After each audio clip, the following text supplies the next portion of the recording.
These are. If you read or listen to news reports about education, you've probably noticed periodic surges of interest in which country students do best in reading or mathematics or science, and where your country fits into the grand scheme of things. You've probably also heard or read the word Pisa in connection with some of these reports. What is Pisa? Pisa is an acronym that stands for the Program for International Student Assessment. It's the brainchild of the OECD. And what's the OECD? It's another acronym that stands for the Organization for Economic Cooperation and Development. The OECD brings together 34 countries with the aim of developing better policies for better lives. In the late 1990s, countries that are members of the OECD came up with the idea to measure whether 15-year-olds around the world are well prepared to participate in society. We chose 15-year-olds rather than 12 or 17-year-olds because most 15-year-olds are about to complete their compulsory education. Experts in the field of education from around the world work together to create a 2-hour test that focuses on core subjects like reading, mathematics, and science. Participating countries decided to administer this test every 3 years and to rotate the main focus of the test among the 3 core subjects. All very well, but testing students is nothing new. So what's so special about PISA? PISA surveys are designed to find out whether students can use what they have learned in school and apply that knowledge to real-life situations and problems. PISA is less interested in knowing whether students can repeat, like parrots, what they have been taught in class. Rather, the survey is designed to find out whether, for example, students can use the reading skills they have learned at school to make sense of the information they find in a book, a newspaper, on a government form, or in an instruction manual. But the point of PISA is not to tell each individual student how well he or she has mastered a set of skills. Instead, PISA results are analyzed and extrapolated to the national level. Picture one student sitting at a desk in a classroom somewhere, taking the PISA test. Now zoom out as though you're on the space shuttle, and you can see the entire country in which that student is sitting. That's what PISA does with its test results. PISA shows countries where they stand in relation to other countries and just by themselves, in how effectively they educate their children. While PISA doesn't say, this education policy or practice causes that effect, it shows what's possible and shows similarities and differences between education systems around the world. That helps governments rethink their own policies and design new ones to improve their students' performance in school. It also helps governments, educators, and parents track their country's progress towards a more successful education system. In fact, many countries now set national goals and benchmarks based on PISA's international results. PISA considers an education system successful not only if its students achieve high scores on the PISA surveys, but also if all students from all backgrounds perform well on the tests, not just those who come from wealthier or more intellectual or more culturally sophisticated families. For example, a relatively large percentage of disadvantaged students in places like Hong Kong, Shanghai, Korea, and Finland achieve some of the highest scores in PISA. Analysts then look at the PISA test results, along with the responses to questionnaires that are given to students and school principals, and try to determine the main characteristics of these successful education systems. Are teachers in these systems paid more? Are classes generally larger or smaller? Do individual schools get to decide what their teachers teach? Or is the curriculum determined by a central government authority? Once a profile of a successful system emerges, it can be used as a model for others. So, what's the test like? Here are a couple of problems that students had to solve. The first one was part of the reading assessment. Students were shown a graph and an accompanying text that read, Figure 1 shows changing levels of Lake Chad in Saharan North Africa. Lake Chad disappeared completely in about 20,000 BC during the last ice age. In about 11,000 BC, it reappeared. Today, its level is about the same as it was in AD 1000. Students were asked, why has the author chosen to start the graph at this point? This was considered a rather difficult question. In fact, across OECD countries, only 37% of students answered it correctly. Those students showed an ability not only to read, but to think about what they read and draw some conclusions from it. They figured out that the reason the graph starts at around 11,000 BC is because that's when Lake Chad reappeared after having disappeared completely during the Ice Age.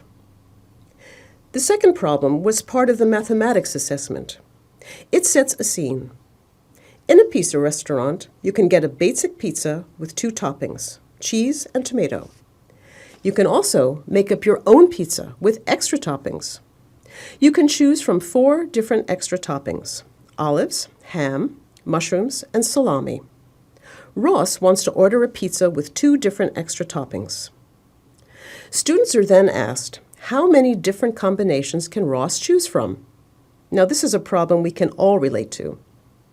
To answer the question, students had to show their ability to make connections.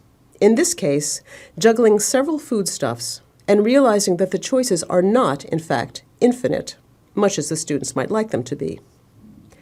This was also a relatively tough problem for students to solve.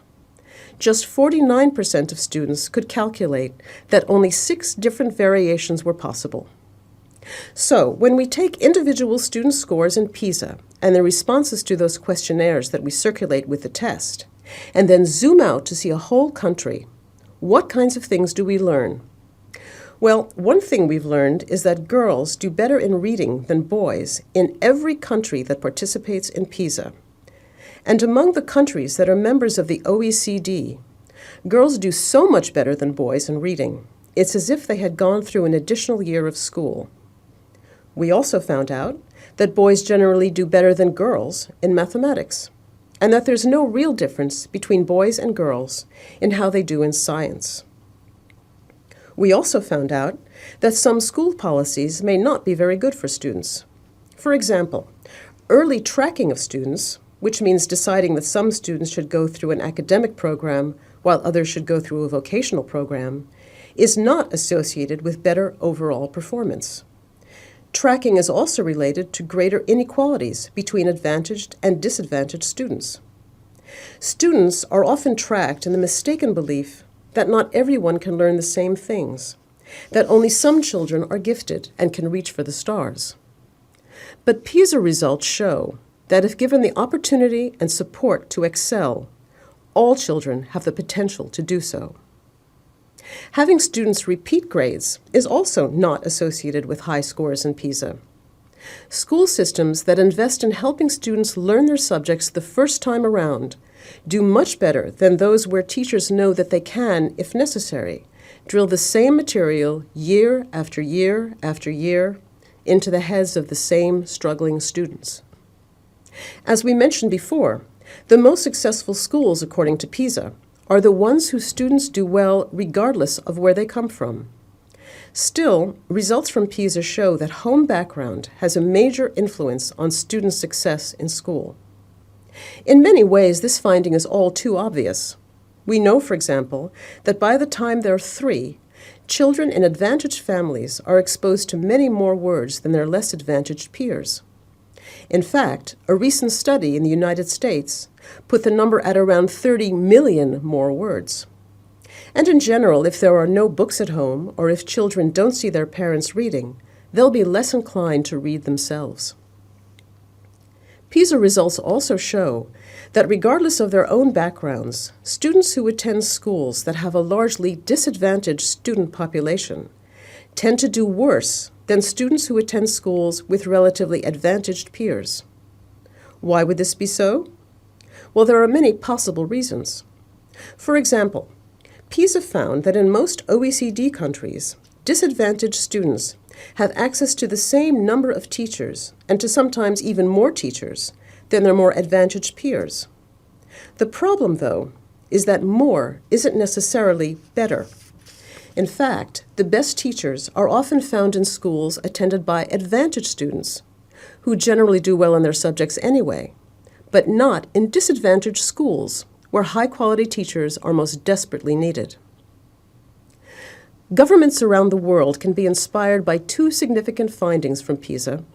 The first is that a country doesn't have to be wealthy to provide high-quality education to its students. Shanghai and Poland, for example, score above the OECD average in reading, but rank below the OECD average in measures of national wealth. And a country's PISA ranking is not carved in stone.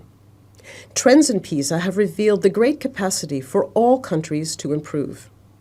Countries as diverse as Chile, Germany, Poland, and Portugal, among others, showed improvements in student reading performance between 2000 and 2009. Although it seems obvious, it's still worth reminding ourselves. Successful education systems make education a priority. They share the belief that skills can be learned and that all students can achieve at high levels. They show that they value the teaching profession by investing in it so that they can attract highly qualified candidates, train them well, and retain the best teachers among them. Just as every student has the potential to achieve, every country has the potential to raise the standards of its education. So PISA is about a lot more than test scores. Sure, countries that participate in the PISA survey are keen to know where their students rank compared to students in other countries. But PISA's ultimate aim is not to create a competition for its own sake. Its aim is to encourage all participating countries to use the survey findings to improve their own teaching and student performance, to give every student the best opportunities to achieve the best possible results.